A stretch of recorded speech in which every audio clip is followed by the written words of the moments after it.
Selamat pagi Bapak Ibu Saudara yang dikasihi oleh Tuhan. Berjumpa kembali di ibadah secara online hari Minggu tanggal 7 November tahun 2021. Dan pagi hari ini kita bersama akan mengikuti ibadah dengan tema Berusahalah sekuatmu, yakinlah Tuhan menolongmu. Kita akan persiapkan hati pikiran kita masuk dalam saat hening.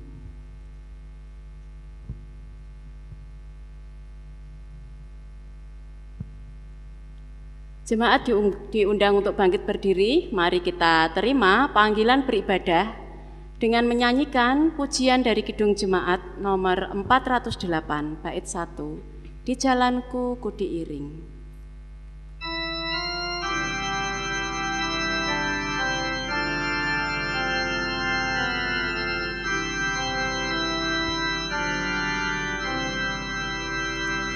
Di jalanku diiringi oleh Yesus Tuhanku. Apakah yang kurang lagi jika Dia panduku? Diberi damai surgawi asal imanku teguh. Suka duka dipakainya untuk kebaikanku. Suka duka dipakainya untuk kebaikanku.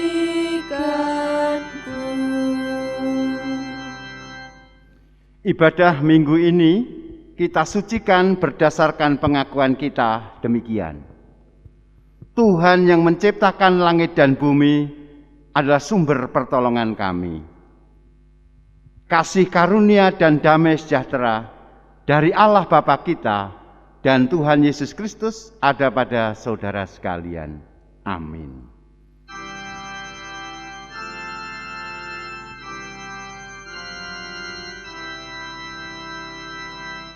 Amin. Amin.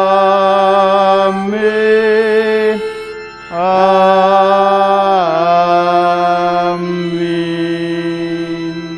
Dipersilahkan duduk. Jemaat milik Tuhan Yesus Kristus, di minggu ini kita diajak untuk yakin akan pertolongan Tuhan. Tapi kita juga diajak untuk berusaha dengan sekuat apa yang ada pada diri kita. Mari saat ini kita bersama-sama mensyukuri pemeliharaan dan bimbingan Tuhan dengan menggunakan bait yang kedua dan yang ketiga. Di jalanku yang berliku, dihiburnya hatiku.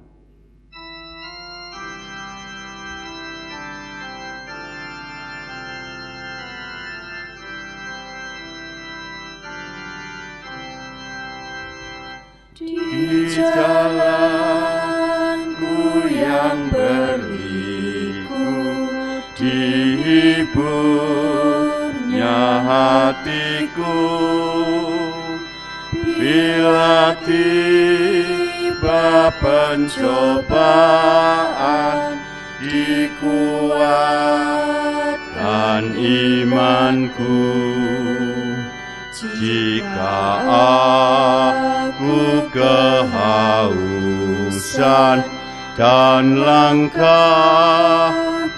tak tetap, dari cadas di depanku datang air yang sedang. Dari cadas di depanku datang air yang sedang.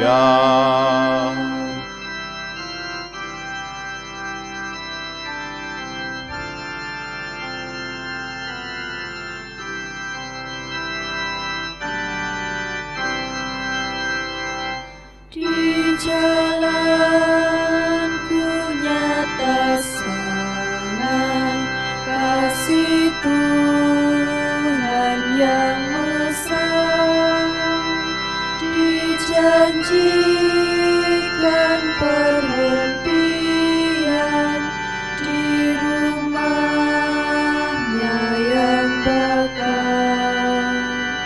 jika jiwaku membubung meninggalkan dunia, ku nyanyikan tak hentinya kasih dan pimpinannya, ku nyanyikan tak hentinya kasih dan pimpinannya.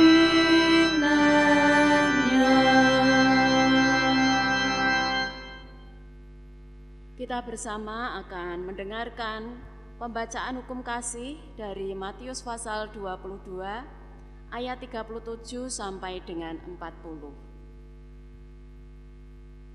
Jawab Yesus kepadanya, "Kasihilah Tuhan Allahmu dengan segenap hatimu dan dengan segenap jiwamu dan dengan segenap akal budimu. Itulah hukum yang terutama dan yang pertama. Dan hukum yang kedua yang sama dengan itu ialah, kasihilah sesamamu manusia seperti dirimu sendiri. Pada kedua hukum inilah tergantung seluruh hukum Taurat dan kitab para nabi." Mari Bapak Ibu kita mengakui ketidakmampuan kita untuk nyatakan kasih kita kepada Tuhan dan sesama. Mari kita sesali segala dosa-dosa kita dengan menyanyikan nyanyian penyesalan dosa, Kidung Jemaat 25, bait 1 dan 3, Ya Allahku di cahyamu.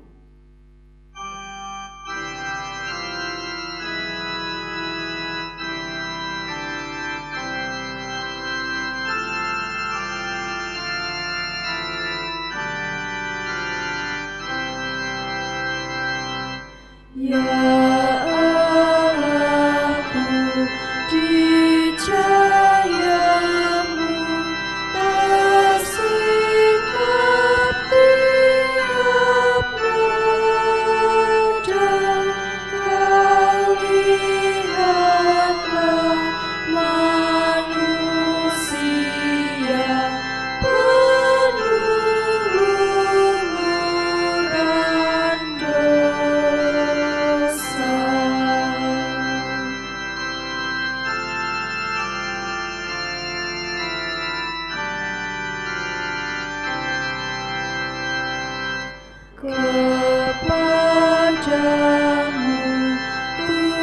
tujuanku, kau tak membuang aku, putramu-lah selamanya, jalanku ke tahta-Mu.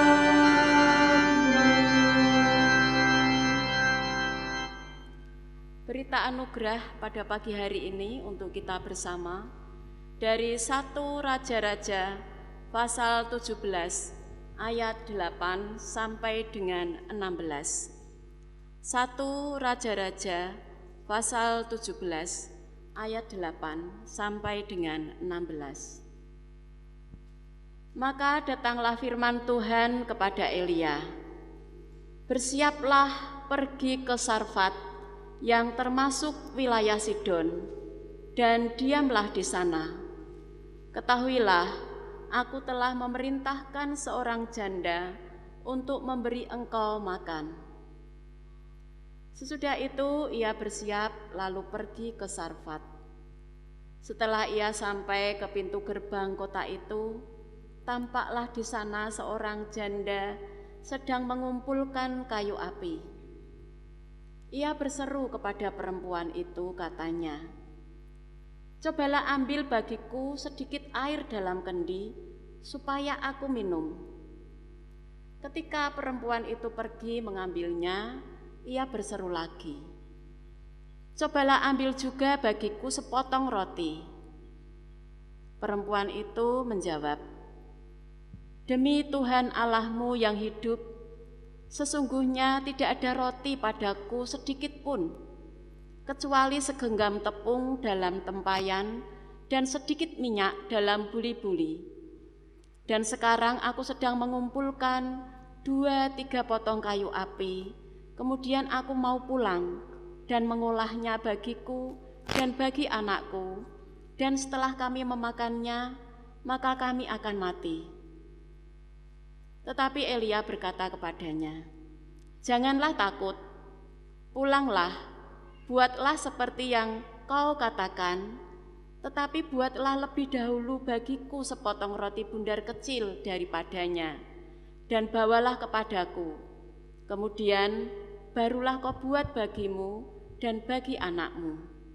Sebab beginilah firman Tuhan Allah Israel, tepung dalam tempayan itu tidak akan habis, dan minyak dalam buli-buli itu pun tidak akan berkurang sampai pada waktu Tuhan memberi hujan ke atas muka bumi."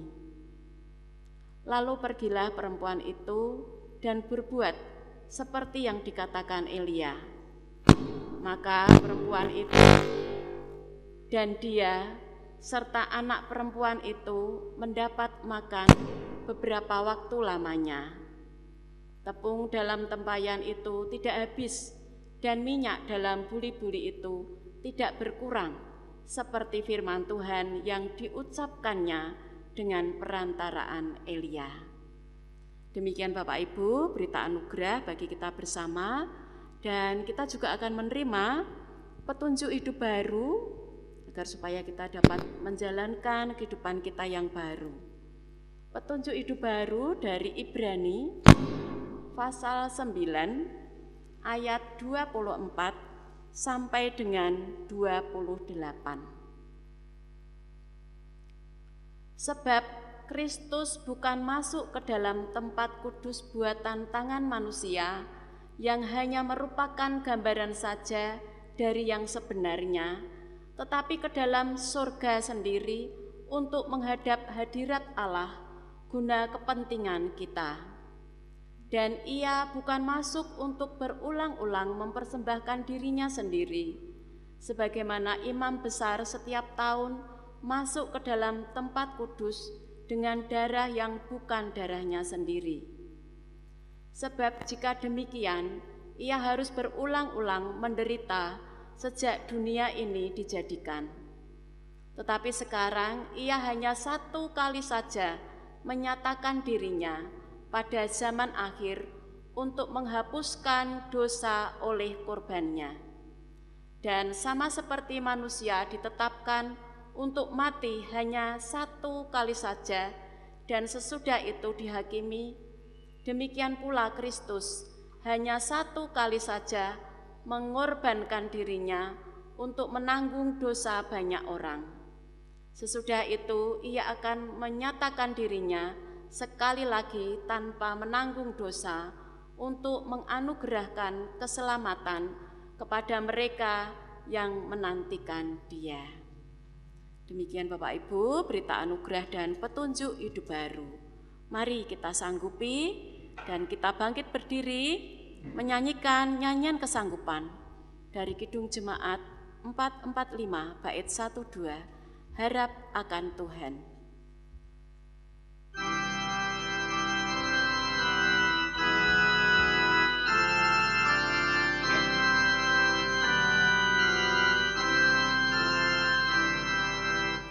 Harap akan Tuhan, hai jiwaku,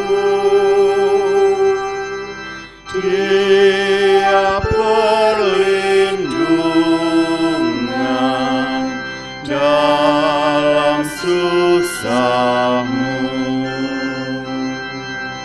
Jangan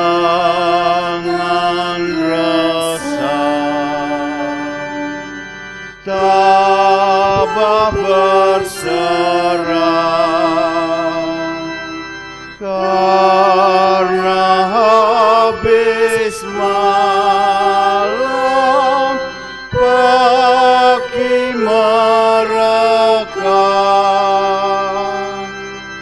dalam derita dan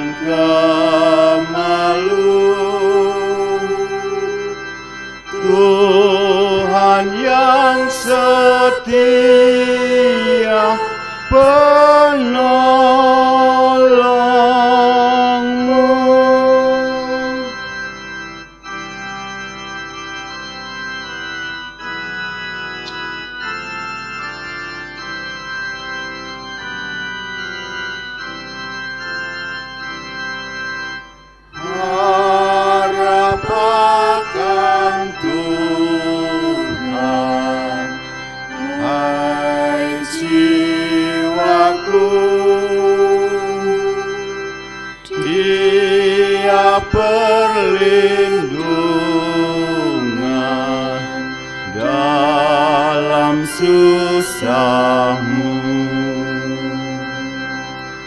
Walau sendu hatimu remuk, Tuhan mengatasi tiap kemelut. Ya Tuhan, tolongku yang lemah. Setiamu kokoh selamanya.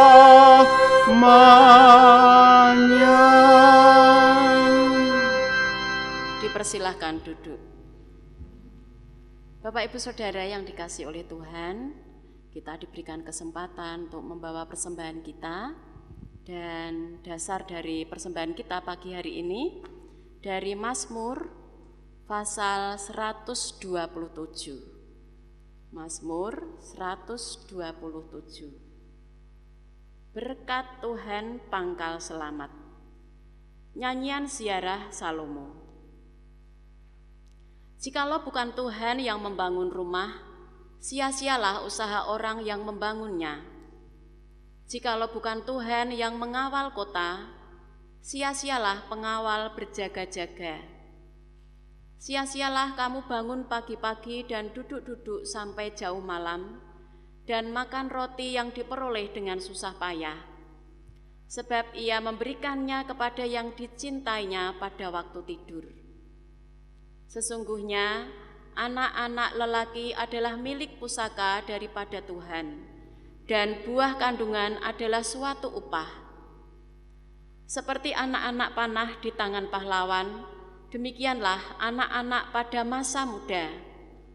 Berbahagialah orang yang telah membuat penuh tabung panahnya dengan semuanya itu. Ia akan mendapat malu apabila ia berbicara dengan musuh-musuh di pintu gerbang. Demikian Bapak Ibu, dasar persembahan kita. Mari kita bawa persembahan kita seraya kita memuji nama Tuhan. Mari bersyukur bait 1 dan 2.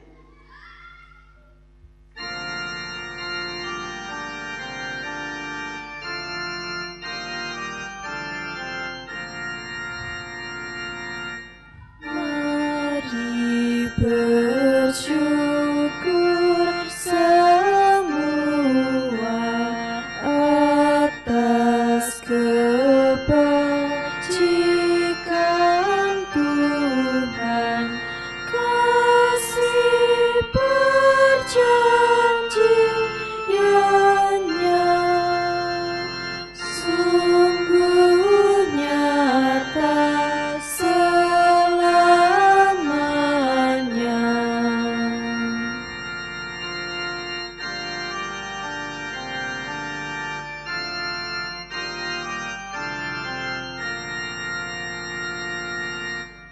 Langit bumi ciptaannya mencerminkan kuasanya, kasih perjanjiannya sungguh nyata selamanya.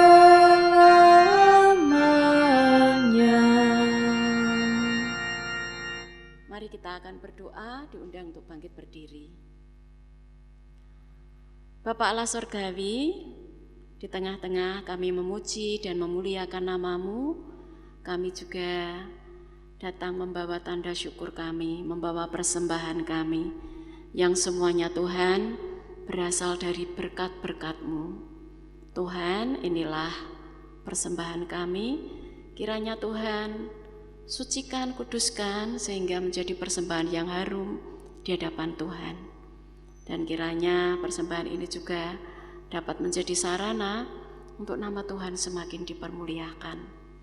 Tuhan menolong, memampukan kami untuk kami dapat mempersembahkan yang terbaik di dalam kehidupan kami. Terima kasih Tuhan.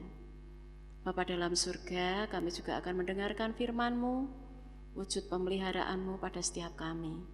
Roh Kudus berkarya pada setiap kami, sehingga kami dimampukan untuk dapat mengerti dan menjalankan di dalam kehidupan kami. Hamba-Mu, Bapak Pendeta Setio, Tuhan urapi. Terima kasih Tuhan Yesus. Di dalam nama-Mu kami berdoa dan bersyukur. Amin. Dipersilahkan duduk. Jemaat kekasih Tuhan Yesus Kristus, bacaan Injil kita terima melalui kesaksian Injil Markus pasal 12 ayat 38 sampai dengan ayat ke-44. Injil Markus pasal 12 ayat 38 sampai dengan 44. Dalam pengajarannya, Yesus berkata, "Hati-hatilah terhadap ahli-ahli Taurat yang suka berjalan-jalan, memakai jubah panjang, dan suka menerima penghormatan di pasar, yang suka duduk di tempat terdepan di rumah ibadat dan di tempat terhormat dalam perjamuan, yang menelan rumah janda-janda, sedang mereka mengelabui mata orang dengan doa yang panjang-panjang. Mereka ini pasti akan menerima hukuman yang lebih berat." Pada suatu kali, Yesus duduk menghadapi peti persembahan dan memperhatikan bagaimana orang banyak memasukkan uang ke dalam peti itu. Banyak orang kaya memberi jumlah yang besar. Lalu datanglah seorang janda yang miskin, dan ia memasukkan 2 peser, yaitu 1 duit. Maka dipanggilnya murid-muridnya dan berkata kepada mereka, "Aku berkata kepadamu, sesungguhnya janda miskin ini memberi lebih banyak daripada semua orang yang memasukkan uang ke dalam peti persembahan. Sebab mereka semua memberi dari kelimpahannya, tetapi janda ini memberi dari kekurangannya, semua yang ada padanya, yaitu seluruh nafkahnya." Demikianlah firman Tuhan. Yang berbahagia ialah mereka yang mendengar firman Tuhan dan yang memelihara. Haleluya, amin.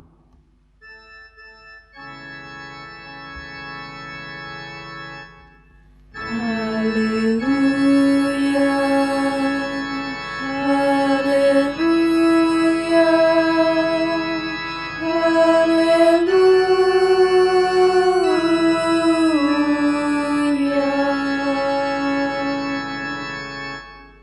Berusahalah sekuatmu, yakinlah Tuhan menolongmu. Bapak Ibu yang terkasih, tema ini menggabungkan atau mengkolaborasi apa yang disebut dengan berpusat pada manusia, antropomorfisme, dan apa yang berpusat pada Allah, teologisme atau spiritualisme. Bapak Ibu yang terkasih, kita diminta untuk mampu menggabungkan dua-duanya. Tidak hanya mengedepankan upaya manusia, antropos, tapi juga tidak dengan ironinya seolah-olah menggantungkan diri pada Tuhan semata. Nah, dua hal ini harus kita gabungkan. Antara apa yang menjadi peran kita dan apa yang bisa kita harapkan dari Allah. Jadi dua penggabungan ini khususnya harus terjadi di setiap kehidupan kita. Tidak hanya pada saat kita sedang menghadapi pandemi, tidak hanya pada saat kita sedang ada dalam kekeringan atau kelaparan atau dalam masalah yang besar. Tapi harapannya penggabungan atau kolaborasi dua hal itu bisa terjadi setiap saat dalam kehidupan kita. Sehingga yang tampil atau yang terwujud dalam kehidupan kita adalah yang terbaik, yang prima, karena merupakan hasil kolaborasi dari semua potensi yang ada pada manusia. Bapak Ibu yang terkasih, mengapa kita sulit menggabungkan dua hal tadi? Atau mengapa manusia sering lupa, jatuh hanya mengedepankan satu aspek saja? Karena di dunia ini kita bisa memetakan ada dua jenis manusia atau dua cara manusia memandang realitas. Jadi Bapak Ibu, ibaratnya kalau saya gambarkan ini sebuah botol, ya kalau ini masih penuh ya. Jadi kalau kita bayangkan tempat air ini separuh isi, ada yang mengatakan airnya tinggal separuh. Nah, jadi ini manusia yang pertama. Tapi manusia yang kedua bisa mengatakan isinya airnya sudah separuh. Nah, Bapak Ibu yang terkasih dalam Kristus Yesus, itulah yang sering kita hadapi dalam kehidupan kita.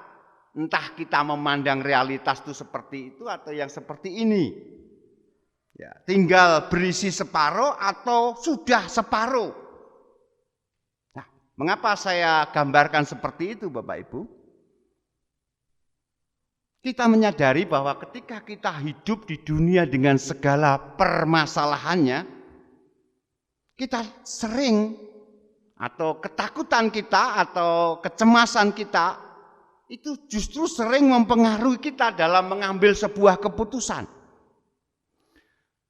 Jadi prediksi-prediksi kita itu seringkali didasari oleh rasa takut. Dan itulah yang menjadi dasar di dalam kita mengambil keputusan. Dan seringkali kita juga mendapatkan nasihat-nasihat yang isinya mengingatkan kita akan ancaman, akan bahaya. Tanpa diberitahu ada peluang, ada kekuatan. Jadi dalam dunia militer kita mengenal ada teori SWOT. Selain kekurangan atau kelemahan juga ada kekuatan. Selain ancaman juga ada peluang. Nah, berikutnya dalam perkembangannya dalam teori appreciative inquiry, okelah manusia dengan kelemahannya itu otomatis membumi. Manusia itu selalu akan dihadapi oleh kekurangan atau masalah atau ancaman, sehingga manusia diajak berfokus kepada hal yang positif. Kekuatan, peluang, potensi, ya, support system yang dimiliki dan lain sebagainya. Jadi Bapak Ibu, akibat cara pandang yang hanya bergantung pada kekurangan, pada ancaman, maka hidup manusia ada di dalam ketidaknyamanan. Sehingga akhirnya sungguh-sungguh bermental bukan kelimpahan tapi bermental kelangkaan. Jadinya Bapak Ibu sering manusia didorong untuk berfokus hanya pada batasan yang ada. Didorong untuk berfokus pada kelemahannya daripada peluangnya. Daripada kesempatan atau kemungkinan yang ada. Jadi cara berpikir kita lebih banyak kita pada menghitung berapa sisa waktu yang ada. Jadi seringkali dikuasai, tinggal sekian tahun, tinggal sekian tahun. Kita tidak diajak untuk berpikir bagaimana menghabiskan waktu yang ada itu secara benar, secara prima dalam hidup kita. Memang Bapak Ibu, orang-orang yang menasihati kita dengan kekurangan, dengan ancaman yang ada, itu akan membuat kita bersikap realistis. Kita realistis terhadap batasan yang kita miliki. Kita realistis kalau kita punya waktu yang terbatas, kita punya bakat yang terbatas, kita punya sumber resources yang terbatas. Namun, kita juga harus sadar akan adanya potensi. Ya, tadi nyanyiannya di balik batu cadas melimpah air yang sedap. Kita harus sadar ada support system, ada ekosistem, ada habitat yang bisa dipakai oleh Allah untuk menolong kita. Kita harus sadar ada berkat dan kelimpahan yang disediakan Tuhan. Ini akan sangat mempengaruhi dan ya mampu kita bedakan secara jelas orang yang hanya fokus pada keterbatasannya, tapi juga berbeda 180 derajat dengan orang yang mampu melihat peluang, melihat kemungkinan, melihat potensi dan lain sebagainya. Mari kita perhatikan itu dalam bacaan-bacaan kita, bagaimana kita dipandu untuk mampu mengkolaborasikan antara tadi usaha manusia dan keyakinan pada pertolongan Tuhan. Dalam perjumpaan antara Elia dengan janda Sarfat, mungkin muncul pertanyaan awal. Sebenarnya menurut Bapak Ibu, siapa sih yang ditolong? Elia atau janda Sarfat? Dari awal tadi firman Tuhan kepada Elia adalah, kamu pergi ke Sidon, kamu pergi ke Sarfat, kamu akan dipelihara hidupmu oleh seorang janda. Konteksnya ada kekeringan, ada kelaparan, hujan tidak turun beberapa waktu sehingga tidak ada panen dan termasuk kehidupan Elia tidak terjamin. Nah, sering kasih. Jadi perjumpaan antara Elia dan janda Sarfat sangat gamblang menghadirkan ketegangan klasik antara sikap mempercayai pada pertolongan dan kelimpahan Allah dengan sikap yang dihantui oleh pengetahuan akan keterbatasan dan kekurangan. Jadi Bapak Ibu, kisah janda Sarfat dan Elia ini sungguh-sungguh memberikan suatu penegasan. Meskipun tadi janda Sarfat juga mengungkapkan ya rasa takutnya. Jadi janda Sarfat tadi meskipun dia takut, saya tinggal punya sedikit, sekali saya buat cukup untuk saya dan anak saya dan setelah itu saya mati. Jadi ada juga rasa ketakutan dari janda Sarfat tadi. Janda Sarfat juga berpikir tentang kelangkaan. Namun di balik itu janda Sarfat juga bersedia untuk mau melihat situasinya dengan mata yang baru, yaitu apa? Mempercayai Tuhan akan masa depannya. Termasuk Elia tadi. Ya, mempercayai pertolongan Tuhan. Ia pergi ke Sidon, ia mendapati janda Sarfat. Jadi yakin masa depannya akan ada pertolongan Tuhan. Memang sumber daya yang terlihat, tepung dan minyak tadi, itu kecil. Itu akan menyusut. Dan itu sangat kurang. Tapi dalam prakteknya nanti akan diisi secara ajaib oleh Tuhan dengan kelimpahan. Sehingga tadi diceritakan tepung itu akan terus ada, minyak itu akan terus ada. Bayangkan kalau Elia tidak percaya, janda Sarfat tidak percaya akan pemeliharaan Tuhan akan masa depan. Mustahil didapati keajaiban kelimpahan Tuhan. Jadi hal itu dimungkinkan terjadi karena Elia percaya pemeliharaan Tuhan. Janda Sarfat juga percaya.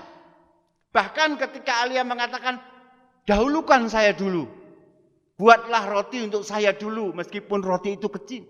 Dan janda Sarfat mempertaruhkan hidupnya. Ia melakukannya, ia membuat untuk Elia. Jadi tidak egois untuk saya dulu karena saya yang memiliki, tidak. Jadi Bapak Ibu,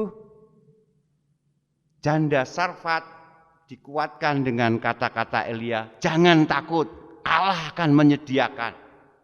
Sementara Elia dikuatkan oleh sabda Tuhan, pergilah ke Sidon, temuilah janda, dia akan memelihara hidupmu. Bapak Ibu, pengetahuan, kesadaran akan adanya kelangkaan memang itu penting. Itu perlu membuat kita waspada, membuat kita harus memprediksi segala sesuatu. Tapi jangan sampai hal itu menimbulkan ketakutan dan kekhawatiran. Apalagi ketakutan dan kekhawatiran akan hidup kita di masa depan. Bapak Ibu, sering banyak orang ya karena menghitung semuanya dia merasa ketakutan karena tidak memiliki cukup, ketakutan karena tidak mampu bagaimana menanggapi krisis kehidupan. Kesadaran akan kelangkaan akhirnya justru membuat orang tersebut mengisolasi diri. Matanya tertutup oleh kekurangan-kekurangan. Dan kita merasa seolah-olah hanya sendirian saja. Tanpa ada support system, tanpa ada sumber daya, tanpa ada peluang dan kemungkinan. Yang ada hanya hal-hal yang berbahaya dan mengerikan. Nah, Bapak Ibu, disinilah pentingnya mempercayai Tuhan. Iman akan menyadarkan kita, ternyata terbuka kemungkinan, ada peluang, ada kesadaran bahwa dunia ini ternyata lebih besar daripada masalah kita. Ada sumber daya yang berlimpah yang berasal dari Allah yang seringkali tidak kita duga-duga kedatangannya. Jadi Bapak Ibu, imanlah yang membangunkan kesadaran kita, membuka mata indera kita, melihat ada sumber daya yang mungkin tidak kita sadari. Itulah pentingnya mempercayai Allah. Yang tidak terlihat bisa terlihat. Yang tidak mungkin bisa menjadi mungkin. Nah, Bapak Ibu, Mazmur 146 juga tadi ya, berbicara bagi mereka yang sangat mengagung-agungkan usaha manusia. Mazmur mengatakan, sia-sialah pengawal berjaga sampai pagi. Sia-sialah kamu membangun rumah. Sia-sialah semuanya itu kalau tidak ada intervensi Tuhan. Mempercayai Tuhan. Hanya Allah yang akan menyelamatkan kita. Allah lah juru selamat kita. Ia akan memulihkan kita. Di sini Bapak Ibu, pemazmur ya tadi memang ada upaya-upaya manusia, memang ada usaha yang kuat, berjaga sampai menjelang pagi, membangun rumah dan sebagainya. Jadi pemazmur bersandar pada Allah, yakin akan ada pemeliharaan dari Allah. Sementara itu Bapak Ibu, di kitab Ibrani kita disadarkan semua yang dilakukan Kristus itu kepentingannya untuk kita. Kepentingannya adalah untuk menyelamatkan kita. Itu bacaan Ibrani tadi. Jadi Ibrani melanjutkan tema. Ya, Ibrani berbicara tentang Kristus yang harus melewati tidak hanya maut, tapi juga harus masuk ke pintu surga melalui pengorbanannya. Ya. Seringkali kita tidak sadar kalau imam besar sejati kita, Kristus itu, semua dia lakukan untuk kita, untuk kepentingan kita, demi keselamatan kita. Jadi imam besar sejati kita melakukan segala sesuatunya untuk kita, bukan untuk dirinya. Betapa istimewanya posisi orang percaya. Ya, segala hal yang dilakukan oleh imam besar itu untuk orang percaya. Hal ini Bapak Ibu jarang kita sadari. Ya, kita tidak merasa begitu berharga. Padahal sejatinya kita berharga di mata imam besar yaitu Kristus. Allah ada di pihak kita. Bahkan sekarang sampai selama-lamanya. Nah, Bapak Ibu yang terkasih, dalam pembacaan Injil tadi, Yesus juga mengontraskan antara apa yang dilakukan oleh ahli-ahli Taurat, orang-orang Farisi, orang-orang yang kaya, dengan seorang wanita yang miskin, bahkan jelas dikatakan janda miskin. Tuhan Yesus menyoroti kemurahan hati yang dilakukan oleh orang Farisi dan ahli Taurat. Itu mereka mampu melakukannya itu karena mereka ada dalam kelimpahannya. Sementara itu janda yang sepenuhnya bergantung pada Allah, yang secara sosial mungkin termasuk lapisan paling bawah di tengah-tengah masyarakat, ternyata mampu menampilkan keberserahannya yang luar biasa. Ia menyerahkan seluruh nafkahnya. Ia mampu keluar dari mental kelangkaannya.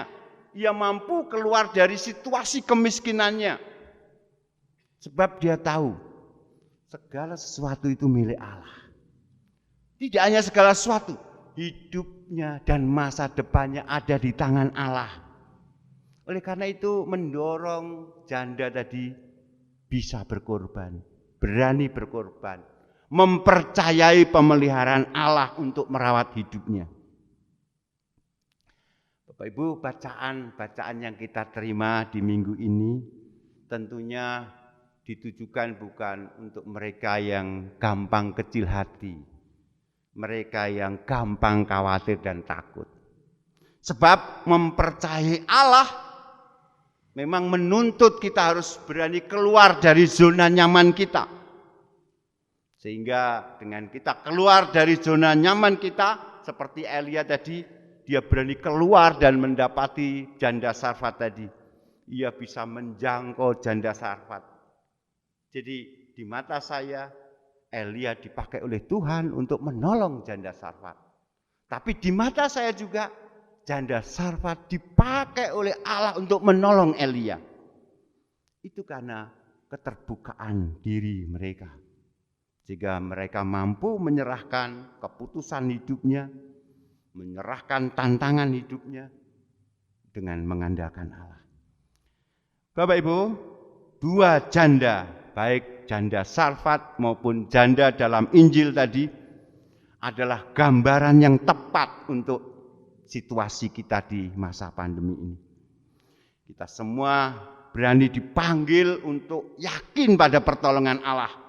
Tapi jangan mengabaikan juga, berusahalah dengan sekuat tenaga untuk berani mengambil risiko apapun juga. Ya, untuk bisa menjadi jalan berkat seperti janda Sarfat, seperti Elia tadi, ya kita harus memiliki mental yang terbuka. Kita sadar keberadaan kita itu bisa menjadi jalan kesejahteraan orang lain. Kita sadar diri kita juga bisa menjadi jalan keluar, pintu keluar bagi masalah sesama kita. Sebaliknya, kalau kita hanya memegangi kelangkaan kita, memegangi keterbatasan kita, kita tidak akan mampu menjadi berkat. Hidup kita tidak akan melihat ada air yang melimpah dari batu cadas di depan kita. Berusahalah sekuat tenaga, semampu kita, tapi percayalah, yakinlah, Allah akan menolong kita. Amin. Saat teduh untuk kita.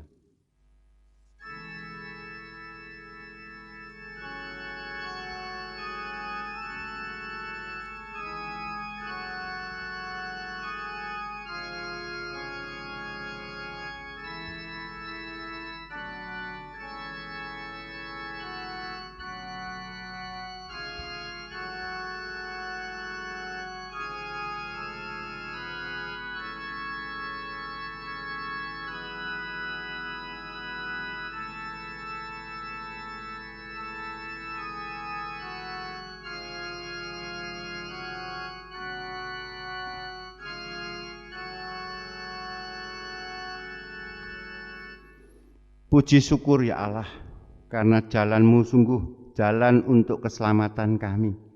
Jalan-Mu adalah berkat yang tersembunyi yang harus terus kami cari dengan kami yakin, berusaha dan mengandalkan Engkau. Biarlah itu menjadi alas di dalam kami menghadapi setiap situasi hidup kami. termasuk dalam segala kekurangan dan keterbatasan yang ada pada kami. Berkatilah kami dengan keyakinan akan pertolongan dan pemeliharaan-Mu. Bapa, pada kesempatan yang indah ini kami pun menyerahkan kehidupan dan keberlangsungan hidup bersama kami di tengah-tengah masyarakat, di tengah-tengah keluarga. Tuhan berkati setiap anggota keluarga kami. Tuhan berkati tetangga-tetangga di mana kami hidup berdampingan seturut dengan kehendak-Mu. Tuhan berkati pula hidup bersama kami bergereja, sehingga melalui kehidupan bersama kami, baik di keluarga, di masyarakat maupun di gereja, berkat-Mu tetap tercurah bagi kami semuanya. Sehingga ya Bapa, kami dapat melihat cinta kasih dan pemeliharaan-Mu sungguh ajaib bagi kami. Bapa, kami juga menyerahkan kehidupan berbangsa dan bernegara kami. Engkau pakai pemimpin bangsa dan negara kami untuk menjadi saluran berkat Tuhan, untuk berusaha secara keras seraya mengupayakan berkat Tuhan sungguh-sungguh terwujud. Pada saat ini kami mohon Engkau menyempurnakan apa yang dikerjakan oleh para pemimpin bangsa dan negara kami. Bapa, kami serahkan seluruh doa kami dengan doa yang diajarkan oleh Tuhan kepada kami. Bapa kami yang di surga, dikuduskanlah nama-Mu, datanglah kerajaan-Mu, jadilah kehendak-Mu di bumi seperti di surga. Berikanlah kami pada hari ini makanan kami yang secukupnya, dan ampunilah kami akan kesalahan kami, seperti kami juga mengampuni orang yang bersalah kepada kami. Dan janganlah membawa kami ke dalam pencobaan, tapi lepaskanlah kami daripada yang jahat, karena Engkau-lah yang punya kerajaan dan kuasa dan kemuliaan sampai selama-lamanya. Amin. Jemaat kami undang untuk bangkit berdiri, kita sambut firman Tuhan tadi dengan nyanyian pengutusan Kidung Jemaat 379 yang mau dibimbing oleh Tuhan.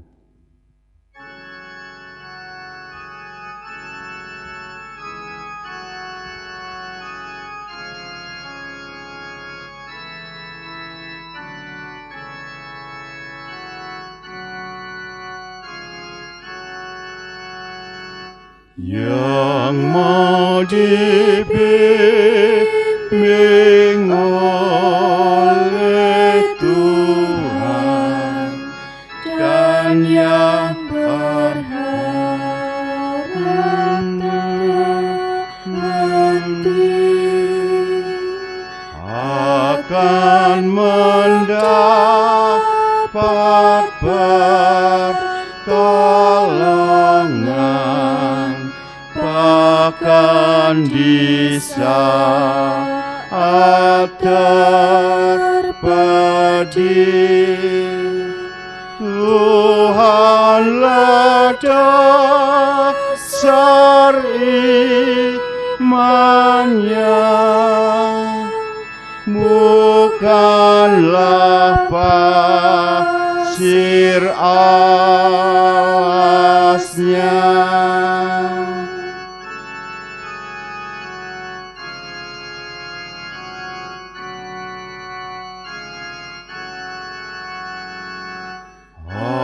Apa gunanya tawar hati, hanya menangis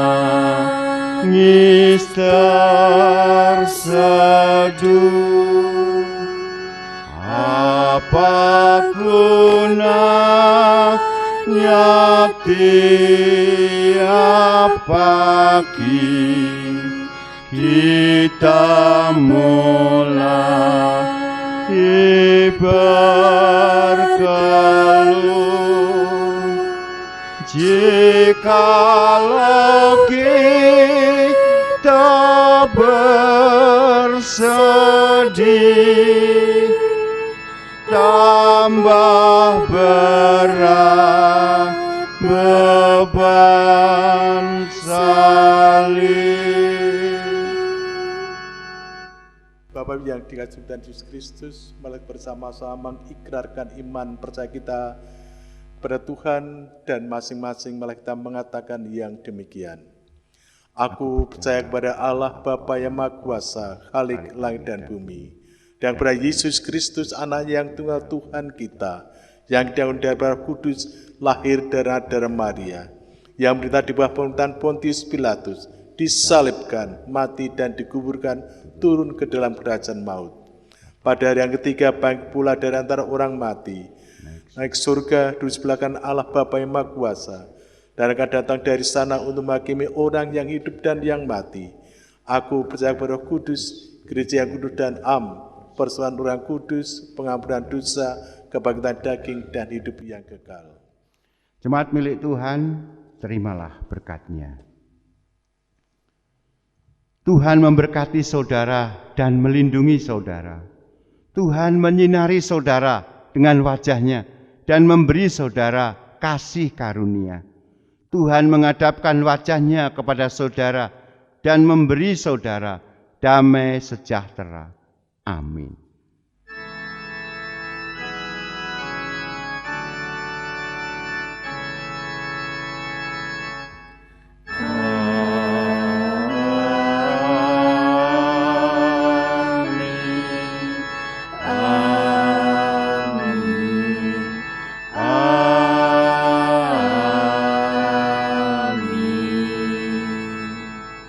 Kita akhiri ibadah kita dengan menggunakan bait yang keempat. Padanya ada sukacita.